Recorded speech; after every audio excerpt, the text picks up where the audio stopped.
नंदुरबार लोकसभा मतदारसंघ कधी काळी काँग्रेसचा गड राहिलेल्या या बालेकिल्ल्यात भाजपनं सुरुंग लावलाय। 2014च्या निवडणुकीत भाजपनं काँग्रेसला दणका दिला आणि नंदुरबारमध्ये मोदींची लाट पसरली। हे कसं काय शक्य झालं हे समजून घेण्यासाठी नंदुरबार लोकसभा मतदारसंघाचा इतिहास आणि काही इंटरेस्टिंग आकडेवारी या व्हिडिओतून जाणून घेणार आहोत। त्यामुळे हा व्हिडिओ शेवटपर्यंत पहा आणि चॅनलला सबस्क्राइब केलं नसेल तर आत्ताच सबस्क्राइब करा। नमस्कार, मी सिद्धेश आणि तुम्ही पाहताय 7/12 लोकसभेचा।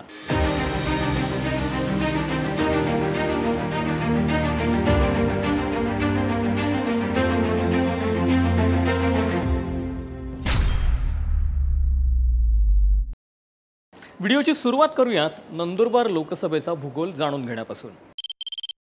नंदुरबार लोकसभेमध्ये एकूण 6 विधानसभा मतदारसंघ मोडतात। ते कोणते? तर अक्कलकुवा, शहादा, नंदुरबार, नवापूर, साक्री आणि शिरपूर। 6 मतदारसंघांपैकी यामध्ये भाजपचे 3, काँग्रेसचे 2 आणि अपक्षकडून 1 आमदार आहे। तसंच हा मतदारसंघ एसटी प्रवर्गासाठी राखीव आहे। आता 2014 मध्ये नंदुरबार लोकसभेमध्ये कोण जिंकलं आणि 2019 मध्ये कोण जिंकलं, शिवाय किती मतांनी जिंकलं तेही पाहूयात। 2014 मध्ये भाजपच्या खासदार डॉक्टर हिना गावित यांना तब्बल 5,78,166 मतं मिळाली होती, तर काँग्रेस नेते माणिकराव गावित यांनाही 4,71,643 इतकी मतं होती। पण जवळपास 1,06,523 मतांच्या फरकाने डॉक्टर हिना गावित यांनी काँग्रेसला दणका दिला।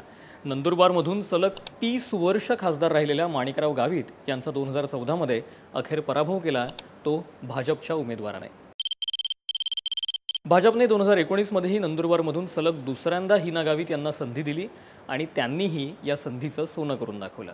हिना गावित पुन्हा म्हणजे 2019 मध्ये निवडून आल्या, पण काँग्रेस उमेदवार केसी पाडवी यांनी हिना गावित यांना टफ फाईट दिली होती।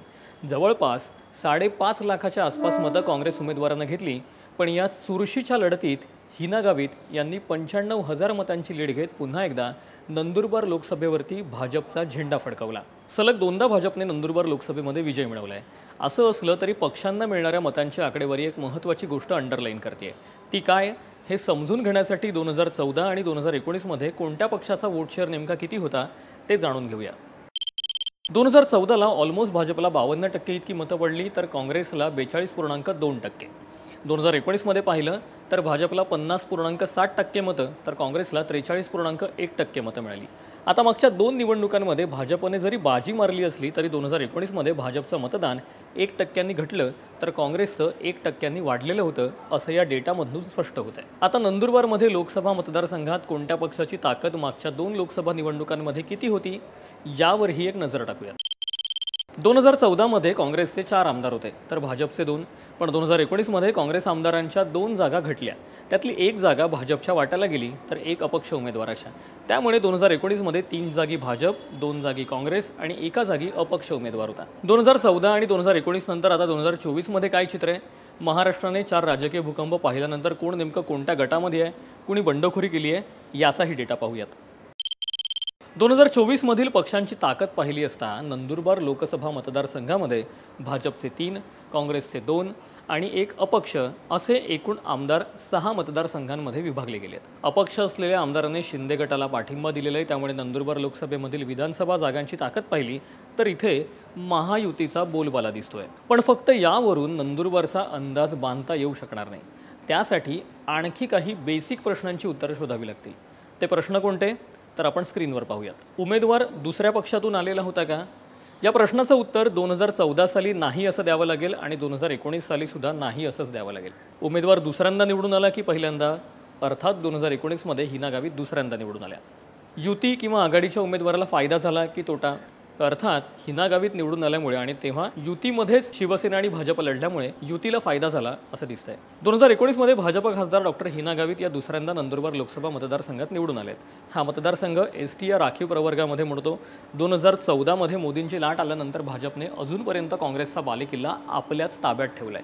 पण भाजपचे नेते डॉक्टर विजयकुमार गावित, त्यांच्या कन्या खासदार डॉक्टर हिना गावित, जिल्हा परिषद अध्यक्ष डॉक्टर सुप्रिया गावित यांच्या कार्यपद्धतीवरती पक्षांतर्गत आणि महायुतीच्या घटक पक्षामध्ये नाराजी असल्याचं बोललं जात आहे।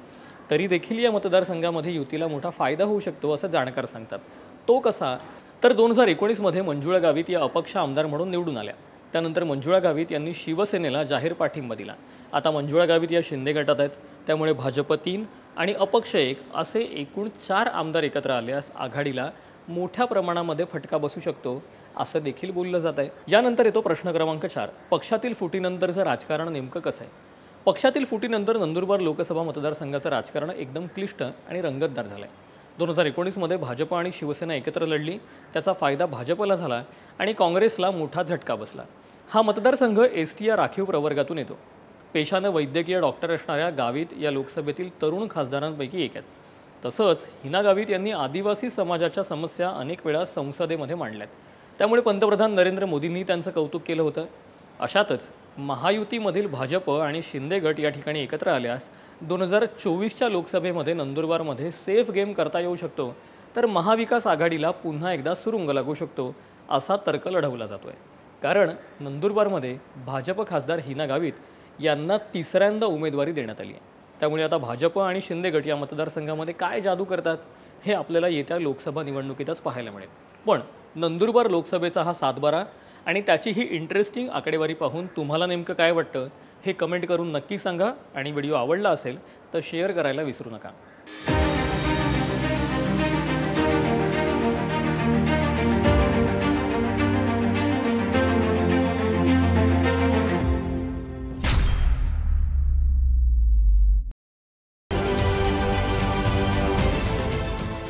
देश विदेशातील प्रत्येक घडामोडींचे लाईव्ह अपडेट मिळवण्यासाठी आता साम टीव्हीच्या सर्व सोशल मीडिया प्लॅटफॉर्मला लाईक, फॉलो आणि सबस्क्राईब करा।